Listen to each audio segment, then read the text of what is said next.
Sa mga ka-tech vloggers, mga subscribers, bago tsaka luma, mga supporters, mga dumaan, dumalaw at bumisita sa channel, lahat ng mga viewers, secret viewers at silent viewers, magandang araw sa ito. Papakita natin kung paano tayo magto-troubleshoot nitong isang 9.5 volts na switch mode power supply. Okay, so ang problema nito ay walang power. Ayan, so walang power, dito tayo mag-uumpisa sa fuse. Ito yung kanyang fuse. Okay, so did yung fuse, tanggalin natin.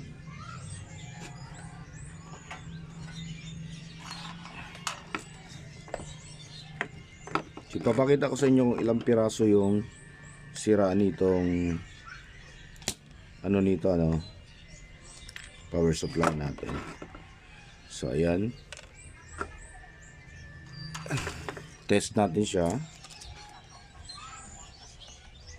So short man natin para makita nyo na gumagana yung natin. Yan. Tapos okay, so dead na yan. Tapos dito tayo sa filter capacitor. So walang short. Check natin ito muna yung yung bridge maliit. So patapos tayo mag-check, check natin yan lahat ng pin.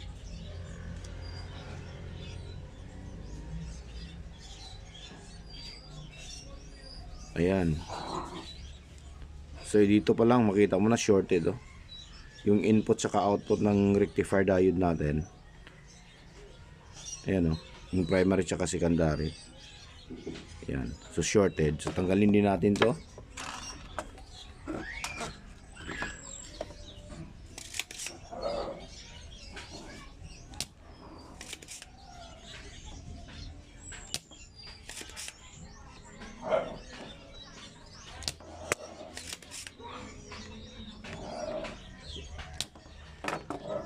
Ito para lamang sa mga nag-umpisa pa lang sa mga beginners. Doon sa mga veterano ay wala na to. Sisiyo na sa kanila to. So pwede nyo lang skip, pwede nang hindi panoorin. Ito para lamang sa mga nag-uumpisa pa lang. So test natin ulit ito.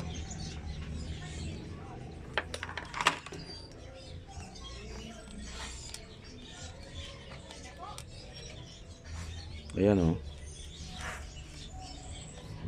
yan, okay. So huwag na natin i-test yung ibang pin. 100% na shortage yan. Pagkatapos, saan papunta to?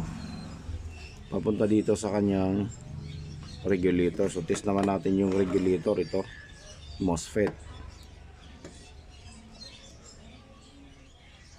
Okay. Ayan, shorted din.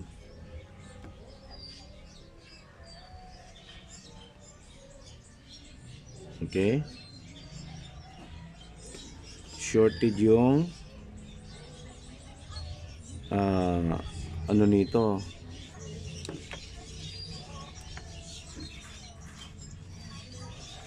Okay, yung pin 1 tsaka pin number 2.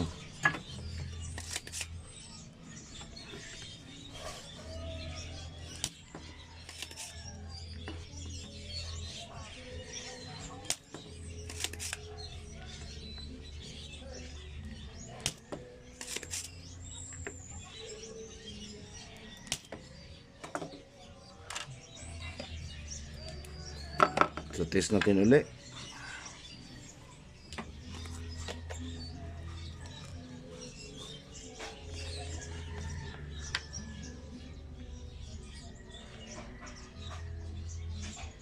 Okay, so shorted talaga. Yan. So meron na tayo yung tatlo. Ayan. So nasa primary pa rin tayo, wala pa tayo sa secondary. Tapos susunod na ititest natin dito tayo. Ito yung tawag ito. Itong maliit na MOSFET na to.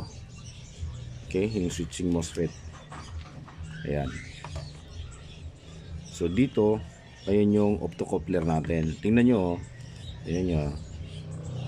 Ayan o, shorted yung optocoupler. Okay. Shorted yung optocoupler natin. Ayan. Kung ititest mo dito na hindi naka-out circuit yung optocoupler. Ngayon, tanggalin natin yung paa ng optocoupler natin.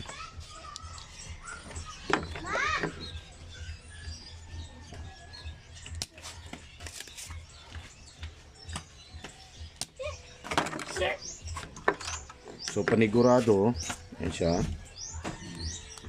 Yan. Bunutin natin, okay? Tapos test natin yung kanyang paa. So wala. Ayan o. Hindi shorted. So yung short nandito sa may bandang secondary na. No, sorry. Dito pa rin sa may bandang primary kasi ito yung secondary niya eh. Okay, test natin ulit yung terminal. Ayan, shorted pa rin, no? So, tanggalin natin itong capacitor. Kasi, madalas din mangyayari na nasisira yung ceramic capacitor. Shorted. Ayan. Susubok natin kung shorted yung capacitor.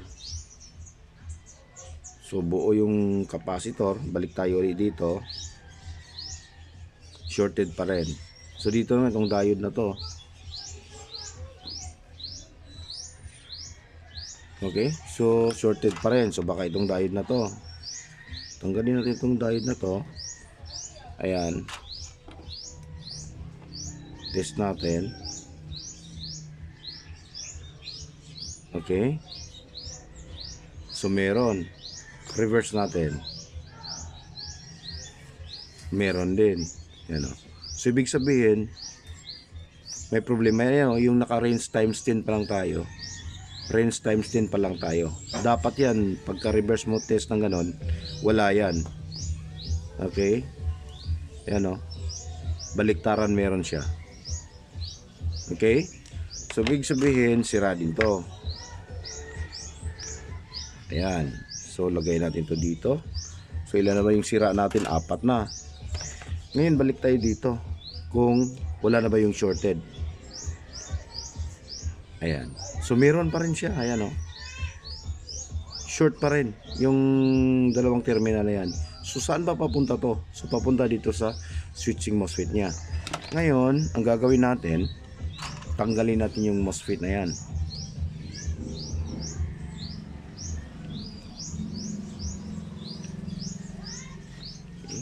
Sandali.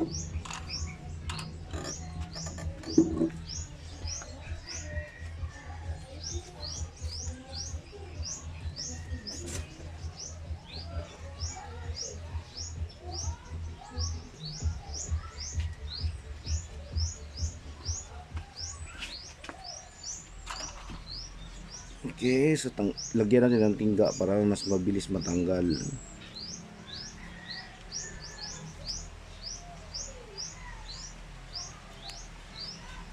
Okay. Yan siya. So natanggal na natin. Yan o. Okay, so wala nang yung 6 pin niya, wala nang mga hinang. Natanggal na yung ano natin. Wala nang nagdidikit-dikit. Ayan. So test natin ulit dito. Okay, so nawala na. So ibig sabihin, shorted din tong kanyang 6 pin na MOSFET. Ayan. So daming sira. Okay, so napakaraming sira dito sa bandang primary. So dito, bihira naman kasi nagkakaroon ng ano dito. Kung magkakaroon man ng short dito sa may secondary, ito lang, minsan ito, okay, yung ano niya, yung fast recovery diode. Yung mga bagong circuit niya, iba, hindi na sila gumagamit ng fast recovery diode. Yung ginagamit na ay mga MOSFET na rin. Okay, so dito minsan capacitor, tsaka yung mga maliliit na ceramic. Yan, test natin ano. Okay, so walang short dito sa kanyang pinaka-output. Ayan, so wala. So dito lang talaga yung problema. So sa ganitong ano, sa ganitong status ng power supply, tulad nung nabanggit ko noong nakaraang video, ito mga ganito, hindi mo pwedeng kabitan ng 4 wires. So, paano mo siya kakabitan ng 4 wires? Walang power. Ang pwede lang kabitan ng mga 4 wires ay yung mga 5 wires, 6 wires ay yung circuit na merong 300 volts dito. So, sa ganito na wala, patayan. So, wala. Hindi mo magagamit yung mga ano natin. Yung mga nabibili natin mga 5 wires, 4 wires. Yan. Okay? So, yun yung mga problema. So, ito pa oh, kung mapapansin nyo, sunog na sunog pero yung mga resistor dyan. Yan. Yung ako nakikita dito sa camera. No? Yan. Sunog na sunog pa rin yan. So, kailangan pa rin palitan yan dito. So, ayan, nakita nyo na kung ano yung mga sira dito sa power supply na troubleshoot natin. Ayan, yung 9.5 volts 4 ampere. Okay, so hanggang dito na lang ano, umuulan na at hindi lang siguro maririnig yung boses natin. Mahina pa tapos umuulan. So hanggang dito na lang siguro tayo. Maraming salamat. God bless at bye-bye.